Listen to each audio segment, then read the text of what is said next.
Hey there, Money Masters. It's your girl Izzy, back with another episode of Money Matters Made Easy. Today we're going to talk about a topic that's a bit different, but incredibly important: surviving a natural disaster, financial recovery and rebuilding. Now, I know that's a mouthful, but stick with me and I promise you'll walk away with some valuable insights. Let's imagine for a moment that your financial life is like a house. You've spent years building it, brick by brick, making sure it's sturdy and secure. You've invested in the best materials, you've followed the best architectural plans, and you've even added some beautiful decorations to make it truly feel like home. But then, out of nowhere, a natural disaster strikes. A hurricane, an earthquake, a flood. It doesn't matter what it is, the result is the same. Your house, your financial life, is in ruins.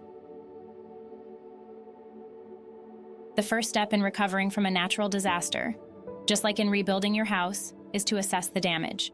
You need to take a good, hard look at what's left and figure out what needs to be fixed. This could mean evaluating your savings, checking your insurance policies, or even just taking stock of your physical possessions. It's a tough process, but it's necessary to understand the full extent of the damage. Next, you need to start the rebuilding process. This is where your emergency fund comes into play. Just like a construction crew, your emergency fund is there to help you rebuild. It's the money you've set aside specifically for situations like this, and it's going to be your lifeline in the days, weeks, and even months following the disaster. But what if your emergency fund isn't enough?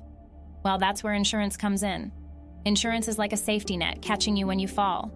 It's there to cover the costs that your emergency fund can't handle. Whether it's home insurance, car insurance, or even life insurance, it's all designed to help you get back on your feet after a disaster. Now, rebuilding after a disaster isn't just about the physical and financial aspects. It's also about the emotional and psychological recovery. It's about finding the strength to move forward, even when things seem impossible. This is where your support network comes in. Your friends, your family, your community, they're all there to help you through this difficult time. They're the emotional scaffolding that holds you up while you rebuild. And finally, once you've rebuilt, it's time to fortify. This means taking steps to ensure that if another disaster strikes, you'll be better prepared. This could mean building up a larger emergency fund, investing in better insurance, or even just learning from the experience and making smarter financial decisions in the future. Remember, Money Masters, surviving a natural disaster is tough, but with the right tools and the right mindset, you can rebuild and come out stronger on the other side. Before we wrap up, don't forget to hit that like button if you found this video helpful, and subscribe to the channel for more financial wisdom. Your support helps us keep creating content that makes Money Matters easy for everyone. And that's it for today, folks. Remember, no matter what life throws at you, you've got the power to take control of your financial future. Until next time, keep mastering your money.